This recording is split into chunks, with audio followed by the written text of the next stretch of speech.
ये आकाशवाणी जयपुर अजमेर है। अब आप रितिका गुप्ता से श्रीगंगानगर जिले की चिट्ठी सुनिए। इसके लेखक हैं जितेंद्र शर्मा।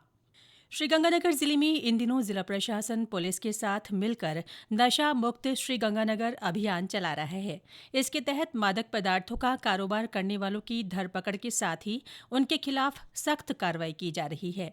साथ ही सामुदायिक जागरूकता के लिए स्कूल, कॉलेजों और सार्वजनिक स्थानों पर युवाओं और आम लोगों को नशे से होने वाले नुकसान के बारे में बताया जा रहा है। जिला कलेक्टर डॉक्टर मंजू की अध्यक्षता में हाल ही में हुई बैठक में नशे के कारोबार और मादक पदार्थों की तस्करी पर रोक लगाने के लिए सख्त कदम उठाने के निर्देश दिए गए। जिला कलेक्टर ने आमजन से भी नशे के कारोबार होने पर पुलिस और प्रशासन को सूचना देने की अपील की। उन्होंने कहा कि मेडिकल स्टोर्स पर भी सीसीटीवी कैमरे लगाए जाएं। इसके अलावा जर्जर और खाली भवनों का उपयोग नशे से जुड़ी गतिविधियों के लिए नहीं होने दिया जाए। जिला कलेक्टर डॉक्टर मंजू और जिला पुलिस अधीक्षक डॉक्टर अमृता दुहन ने श्रीगंगानगर में भारत स्काउट गाइड ग्रुप के शिविर में कार्यशाला आयोजित की। इस दौरान प्रतिभागियों को नशे से दूर रहने का संकल्प दिलाया गया। जिले में मतदाता सूची एसआईआर प्रक्रिया के तहत बीएलओ घर घर जाकर गणना फॉर्म वितरित और एकत्रित करने का काम कर रहे हैं। इस प्रक्रिया की पुख्ता निगरानी की जा रही है।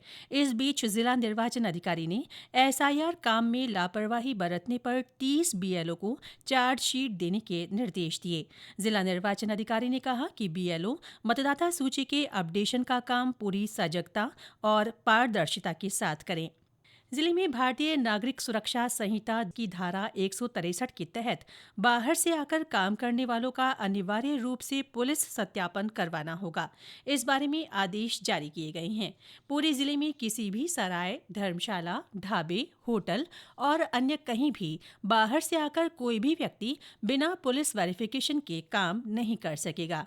इसी तरह घरेलू नौकर, किराएदार, विभिन्न कारखानों और ईंट भट्टों तथा व्यावसायिक प्रतिष्ठानों पर भी बिना पुलिस सत्यापन के बाहर से आने वाले लोग काम नहीं कर सकेंगे।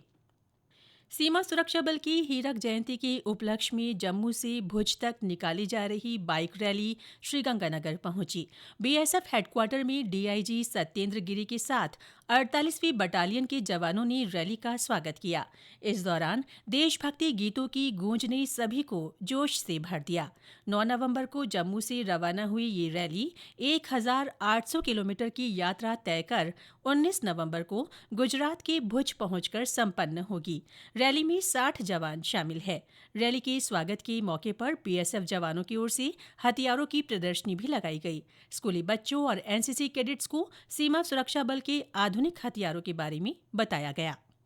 जिले में सड़क दुर्घटनाओं में कमी लाने और जानमाल के नुकसान को कम करने के लिए जिला प्रशासन की ओर से रोड मैप तैयार किया जा रहा है। इसके तहत संभावित दुर्घटना स्थलों को चिन्हित करने, व्यस्ततम सड़क मार्गों पर स्पीड ब्रेकर लगाने, साथ ही पशुओं को रेडियम बेल्ट लगाने के निर्देश दिए गए हैं। साथ ही स्पीड लिमिट के संकेतक लगाने को भी कहा गया है।